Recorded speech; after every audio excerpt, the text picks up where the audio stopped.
You sure you want to go ahead with this? Those are not speed bumps on the runway, are they? They're lines, or Tom? Is that how that works? Let's go find out. All right. Rockcliffe traffic, Golf Bravo X-ray Papa, rolling 27.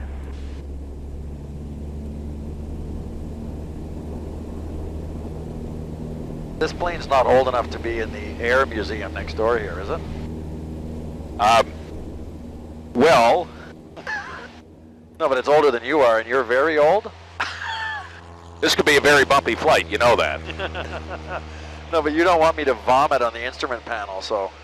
We could fly over the river here, Tom, looking for illegal fishing now that I'm the fisheries minister. We could do that. Oh, do you want to do that? Yeah, we could find some guy at night with lights looking for fish. You know, we could redesign the entire Department of Fisheries. Up here in the downsize a little bit, just you and me going out looking for illegal activity. Seriously, what do you think? We get you a fisheries officer uniform and a gun? A gun? Yeah, they have guns now, I noticed. Why would I want a gun? They're fish. I want a lure. I don't want a gun. Yeah, but some people go and illegally catch fish with a gun, but you're not supposed to do that. Oh, they fire... just in New Brunswick, right? Well, I can't imagine it happens in New Brunswick, but I think it... The sound scares the fish and they float up to the top. I just thought we'd fly up through the Gatineau Hills here. It's kind of a pretty flight. It is. It's an absolutely beautiful day, too. Okay, so let's begin this thing. Although we might use little snippets of the stuff we've already done. The illegal fishing. Dominic LeBlanc, good to have you on Plane Talk. Thanks for inviting me. This has been a remarkable 6-7 months for you. Going into government, you for the first time.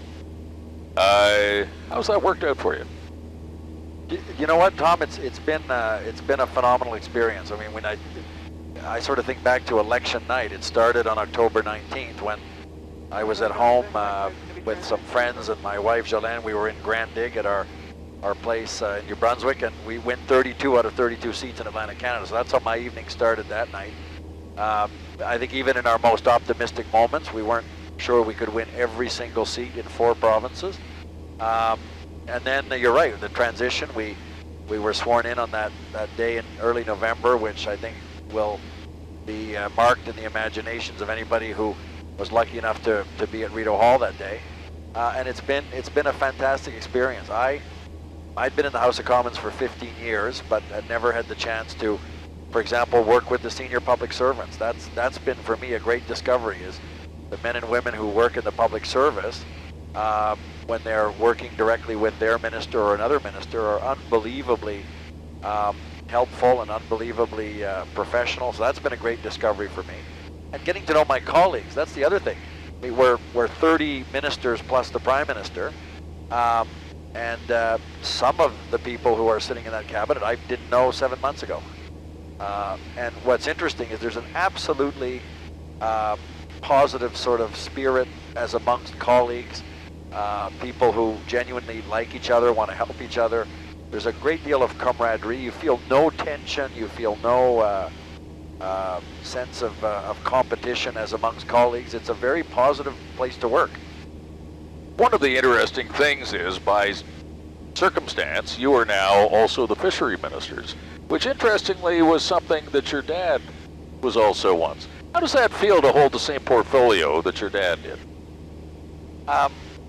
You know what? It's when I think about it, it's obviously it's quite emotional for me. My dad was Canada's longest-serving fisheries minister, and he was the first Minister of Fisheries and Oceans because he'd convinced the then Trudeau cabinet to take the oceans portfolio from what had been Environment Canada and create the Department of Fisheries and Oceans. So he was the first Minister of Fisheries and Oceans, the new department.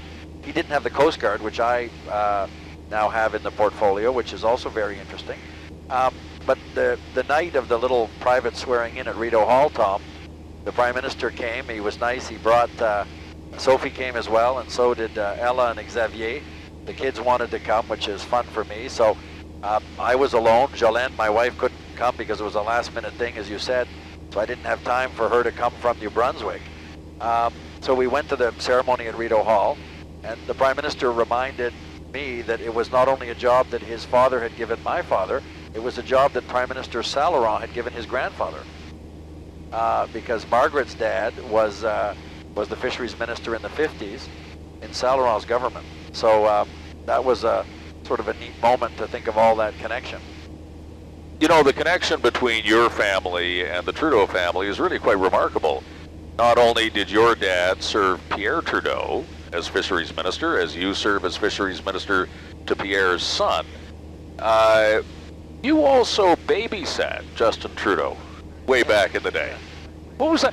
What was the worst thing that Justin Trudeau as a kid ever did when you were babysitting him? Well, I can't imagine, Tom, anything bad, because I would have been such a good influence on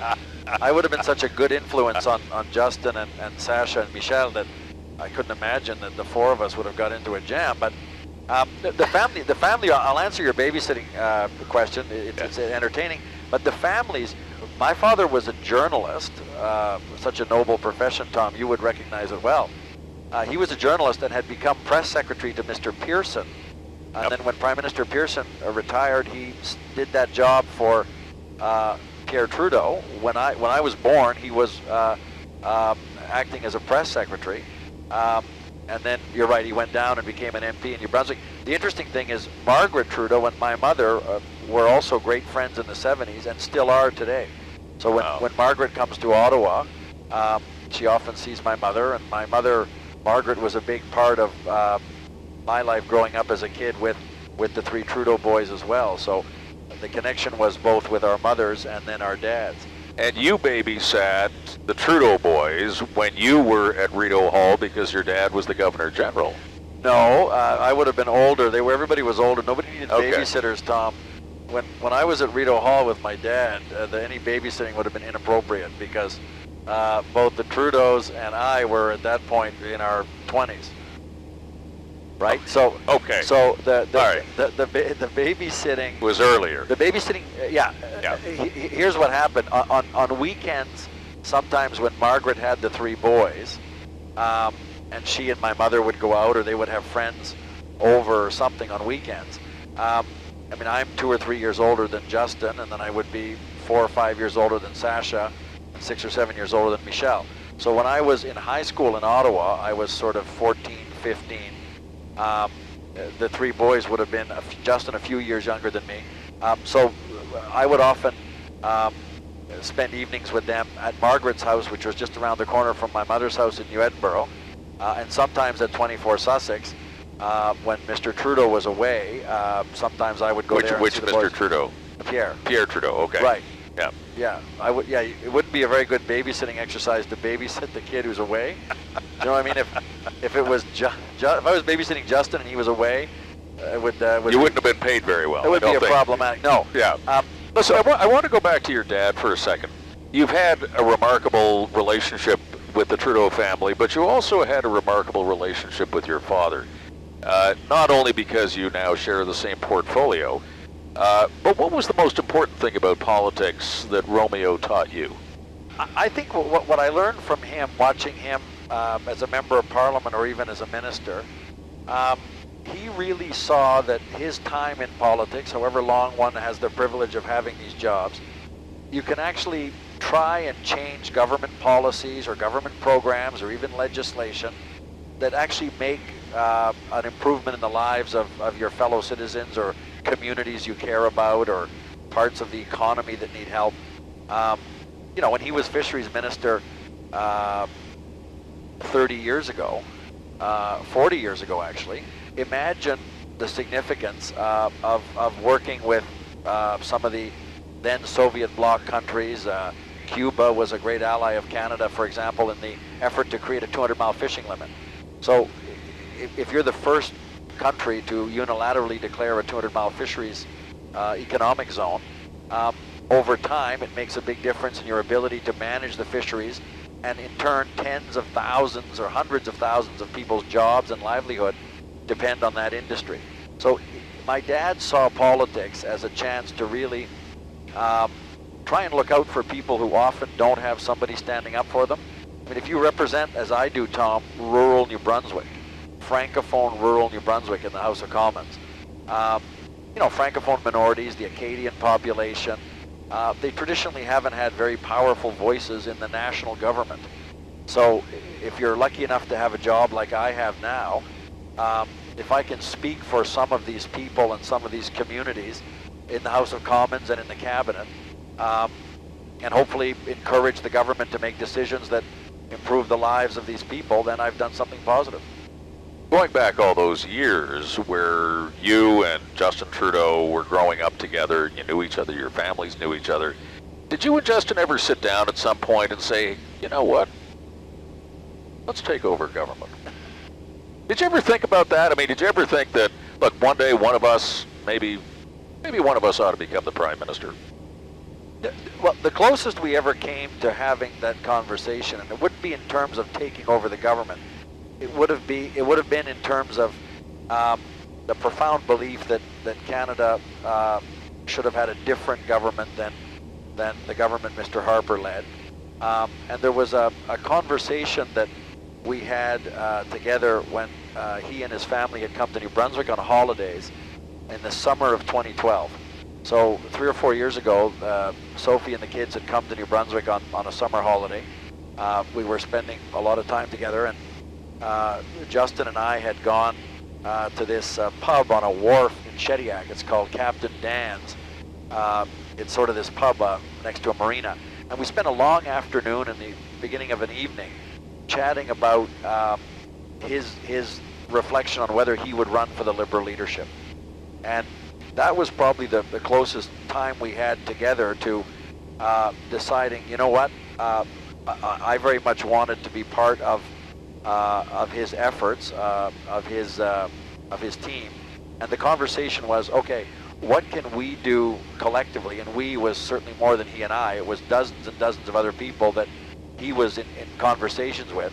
What can we do to try and give Canadians a different government, what we think is a better government? History will judge that. We're not pretending that that's our judgment, but we thought the country was ready to have a different and better government than Mr. Harper was offering. And the whole conversation, it sounds corny, but it's actually true. The whole conversation was around people and communities that we care about. In my case, it was probably forged by my experience in rural New Brunswick. So what can we do to try and give these people a voice in government, or what can we do to use the national government to help and to look out for people that perhaps had been left aside? So the whole second Trudeau era started at Captain Dan's? No, that would, see, Tom, that would be very presumptuous. You see, so I'll say, oh yeah, that's right, Tom, and then your colleagues will write some column saying, what kind of an egomaniac would think that the beginning of the next generation of Trudeau government took place at a pub in Shediac? You asked me a specific question. Did we ever have a conversation about taking over the government? Yeah. My answer was no. It wasn't about taking over the government. The closest we came to having a conversation about working together with very much the understanding that he would be seeking the Liberal leadership was that July day in Shediac at the Captain Dan's. I want to let everybody get to know you a little bit better, so I'm just going to throw some basic questions at you and see how you do with them. When a national journalist says they're going to throw basic questions at you, it's usually the sign of a very bad run here. Under what circumstances do you lie? Probably the best answer to that is when my wife says to me, oh, you went for supper at Mama Teresa's. Were you careful with your diet? Did you avoid the French fries? And the answer always is... Oh, yes. No, of course. No, I had steamed vegetables and chicken. So, you know your wife is watching this right now. Well, and you know what? I've said to her that in our wonderful marriage and our wonderful relationship, the one question where the answer might not entirely be accurate is, oh, were you careful with what you ate? You didn't have pizza at 10:30 with John McCallum, surely. Why did you go to a Chinese buffet? Like all those, no, I didn't go to a Chinese buffet. What are you talking about? I had sushi, right? Like, so where would I lie, Tom? It's usually around bad eating habits. Bad eating habits, okay. And occasionally, Tom, and you might be in the same boat yourself here, because occasionally the question would be, did you guys smoke cigars? And again, the answer would be, oh, no, like we were tired, and we didn't have enough time. But it seems to me, Tom, you and I had a cigar together in Montreal a few years ago. Well, now, you see... Oh gosh, sorry. Again, you don't want me to vomit on your instrument panel, Tom. What's the one skill or talent that you wish you had that you don't have? Probably I have absolutely no talent in music. We'll test that, you know that. Well, no, yeah, and I'm not even going to take the bait, no pun intended, from the fisheries minister. It really, I have... You can't sing? I can't sing, I can't read music, I have absolutely no... I mean, I clap along with a song and my friends laugh at me. It's a complete, absolute lack of musical ability. And perhaps it's aggravated by the fact, Tom, that my wife Jolene is a musician. She studied music. She has a master's in piano from Laval University. She worked as a musician before she went back to law school. So she has a huge talent as a musician. A lot of our friends are artists. We spend time. I love music, but I have absolutely zero talent, and I marvel at people that do. But it's a complete lack of any talent I have. You've been around politics now long enough to have thought about this. What is the most disappointing part of political life for you? It probably is, and you're right, I've thought about it a lot. It's probably that the people that come to see you, either as a member of parliament or even stakeholders or community groups that come to see you if you're a minister, there is an expectation that you're able to solve some very complicated problems quickly. And I think where I've become frustrated is probably too strong a word. Where I've become a bit disillusioned is how difficult it is often to fix or solve what would seem to be on the face of it a simple problem. And whether it's somebody who comes to see me in my constituency office because they're looking for a job, or whether some community group comes to see me because they've got a great project to improve elementary literacy.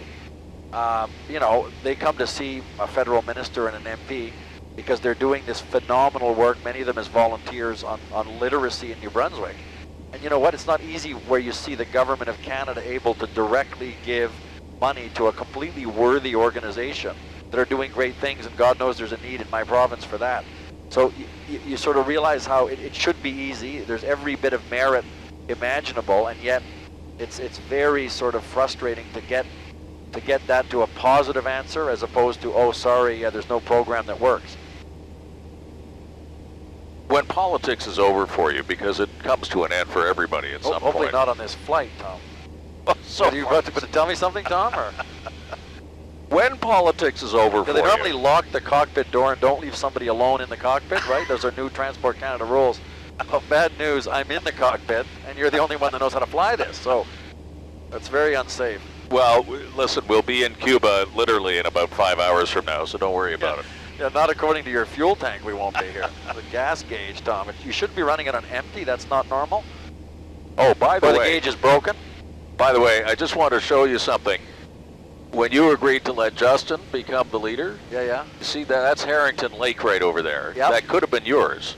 Well, you know what? We can't go there, by the way. Oh, it's a no-fly zone? That's Harjit Sajjan would have something to say if we went over there. Well, you know what? But, Tom, there's a no-fly zone over the Prime Minister's cottage, but you're actually on the no-fly list yourself, so that would be... And that from the fisheries minister. No, but that's why you have to get a private license, because you can no longer fly commercially. When politics comes to an end, as it always does for everybody, if you could summarize in a sentence or two what you would like your legacy to be, what would those one or two sentences be? Probably, Tom, that I showed a genuine interest and a lot of compassion for people that are struggling, and I did the very best I could to improve their lives. And that would apply to the people in my constituency that I'm trying to help. It would apply to my job as a minister, trying to help fishers and help an industry that supports thousands and thousands of jobs, and frankly in parts of the country where there's no other employment. So it's probably that I did the absolutely best I could to help improve the lives of people who needed help. Your dad went on from fisheries minister eventually to become the governor general of this country. Your name is LeBlanc. You're a fisheries minister. Do you want to go on to be governor general? He also, after he left politics, he went to the Senate after he left the House of Commons too. So. Oh, so you could be a senator as well. Well, the appointments now are based on merit, Tom. Oh, so does that count you out? Yeah, I'm not waiting by the phone. I got news for you, Tom, too. Journalists haven't worked out very well in the Senate either, so you shouldn't be waiting by the phone. Like, you don't need to keep your cell phone on at night, Tom. After Tom, that's harsh. After politics, you know what? I had gone and studied. I got a master's in law, thinking that one day it might be nice to teach law. One of the things that I enjoy, it's sort of a random thing that I get invited to do often, is to go to university classes in Moncton or at Mount Allison in Sackville in my riding, or even grade 11 or 12 classes. I really enjoy sort of being able to talk to young people, and I've always thought that when I finish in politics, it would be nice to perhaps work in a university or teach. I don't have a doctorate, so I probably couldn't be a tenure track professor, but to be able to lecture in universities or somehow be involved with young people, for me, is something I really enjoy and have for the whole time I've been an MP. When I leave politics, I want to move back to New Brunswick, in the sense, live there 7 days a week and not just 3 or 4 days a week, 30 weeks a year. I really want to spend time in New Brunswick. I love it there. My wife works in New Brunswick, so it's difficult. She can't come to Ottawa as much as we would like. So I'm sort of anxious to get, we have a beautiful place on the ocean, sort of 30 minutes from Moncton. I'm sort of looking forward to the time when I can wake up in the morning and just putter around our house on the water. Have you ever flown a small plane before? I've flown in a small plane. I haven't actually flown. If you're about to hand me the controls here, that's not a good sign. So put your feet on the pedals. Okay. Just bringing us down a little bit in terms of altitude. I'm going to head this way here. How do you steer it, Tom? Is it the steering wheel here or the pedals? Well, we don't call it a steering wheel, but you've got the basic concept. So the pedals, if you just press on the left pedal, come with me on the left pedal, and then the right pedal, you see what it does? It just yaws it. Yeah. And then if you put your hand on the yoke. What's called the yoke? Yoke. Okay. And then it just the smallest little bit, you'll see how we go over like that. And again, we come back like that.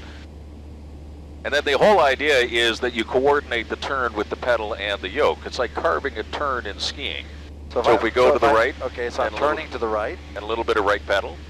Okay, so the right pedal and the right hand turn on the yoke here. Exactly. Now, but the whole country, Tom, is turned to the left. So why, you guys are global. You always want to turn to the right here, Tom. I got news for you. Well, let me turn to the left here, Tom. Yeah, I'm turning to the left, Tom. Okay, yeah. We took a left turn on October 19th. So there's no reason, Tom, for you to be continually turning to the right. Those days are over. We are now a leftist country. No, leftist. That's the other trap question again, right? So leftist, you'll throw on a Che Guevara hat here, and then this is, no, not leftist. Progressive's the term you're looking for. Progressive. Yeah. Okay. Well, I'll show you another progressive move here. Okay. So if you want to go up, just pull back slightly like this. Okay. Go up like that. Not a lot. Okay. And if you want to go down, you go like this. Yeah. Yeah, that part, yeah, the muffin I had this morning, Tom, we don't want the muffin to land on the fuel gauge here. Okay? Okay, so it's your aircraft. Okay. No, you're flying it. You're flying it. Okay, I'm flying it. Yeah. As frightening as that may be. So if you sort of head over there and head and push down. Okay. Like aim down. Okay, over there. Right down the river. Where you're sending me down the river, are you? This kind of, you know what? I've never actually had the controls of a plane. I've been in a lot of these little planes. But most often, Tom, when I would go up, the pilot was sober. Like that. That's what's a bit alarming here. Yeah. Well, I'm just a bit more relaxed than the other pilots you've been up with. Your producer told me you don't actually have a pilot's license, but you've played a lot of video games. Like they say it's in the mail. That's all I know. That's. And you had somebody else do the online test for you? Yeah, maybe. Okay. So now you got to keep on putting your nose down, otherwise. Well, but hold on, we're at 2,400 feet here. Right, you got to keep on going down. But you just told somebody on the radio that we were at 2,500 feet. Well, I was way back there. So they know we're now at 2,300 feet here? Or? Am I being challenged here? But Well, no, but I just want us to violate some air. Mark Garneau will arrest us at the airport. Violation here. Have you taken Garneau up in your plane? no, I'm trying to get him up, and his schedule is remarkably busy. I think he's afraid of flying. That's what I get. But again, when he would go up, the people had licenses and suits on and helmets and everything. They weren't wearing Lululemon pants like you're wearing here, Tom. So now we're at 2,200 feet. That's normal? Well, it should be even lower than that. So yeah, so somebody, okay, so we're at 2,000 feet. Is this legal? You just hand the controls to some clown in the right seat? Is that how it works, or? To refer to yourself as some clown, I think is probably, more self-deprecating than you need to be. Okay. Yeah. Some very smart guy who does not have a pilot's license. There we go. Would that be a better way to put it? There we go. Perfect. Just let me make a radio call. This is a call for help. Yeah. But it's strange. Why are you calling a pizza then from the radio? Like that is abnormal too. Rockcliffe traffic, it's Charlie Golf Bravo X-Ray Papa. Just coming up over the Chelsea Dam, 2,000 feet, descending to circuit height. We will be joining right downwind, 27 Rockcliffe. So now, if you aim that smoke there, Yep. aim over there. What would that smoke be? That's a cement plant. Okay. Yeah. So now we're literally going upriver. We're now going upriver. It's kind of cool. How long do you want to stay in politics for? You know what? For the first time ever after the election, I started to ask myself that question. I had hoped to have a chance to be in government and to play a positive role in government. The Prime Minister's given me that chance. You don't want to overstay your welcome, but you also want to be there long enough that you can make a difference. So, in my mind, if we're lucky enough to get re-elected, after you've been in government for a couple of terms, I think anybody who wouldn't start to think of what else you want to do. I mean, in 2 terms from now, Tom, I'll be sort of mid-50s, so 20, 30 years younger than you are. That might be the time. That might be the time to get a pilot's license, or I don't even. You don't even need a license. You got to go lower than this. But Tom, I don't want to go lower because there's a cement plant there. Like, what? This is ridiculous. You want me to go lower and aim for the smokestack? Okay, now we're at 1,500 feet, Tom. You want to get down there. Yeah, but you told somebody we were on 2,500 feet a minute ago. Tell it to Garneau. How high is that smokestack, though? It's a little bit beneath us. That's okay. What a beautiful morning. Okay, so now I'm at 1,400 feet, Tom. That's pretty good. Now, have you ever landed a plane before? No, and you know what? I'm not about to. No, neither am I. That's right. But you only took the takeoff and in-flight course. You didn't. That's as far as I've gotten in the manual so far. Yeah. Well, no. Again, but you can go online probably and learn about this. You want to sort of aim that way a little bit more. Aim that way. Is that a nautical? It's a very technical term we use. Aim that way. Okay, level it out a little bit. We're sort of all over the sky, aren't we? Yeah, this isn't good. So, Tom, it feels like you're going to stall it here. You better put a bit more. Good. Put your nose down. No, you know what, Tom? You're actually going to take over here. Just put your nose down. That's okay. Okay. Put my nose to the grindstone. Is there a runway anywhere? Yeah, there's one back there. Okay. We passed it. So we could land here, but there's no floats on it. Like, why are we coming down this lake? So now you want to turn 90 degrees to the right. No, Tom, you're actually gonna turn 90 degrees to the right here. Are you done? Yeah. Yeah. Okay. I didn't mind if it was a bit higher, Tom. You did well. It's the low-level flying that creeped me out. Like, you shouldn't be buzzing people's garages.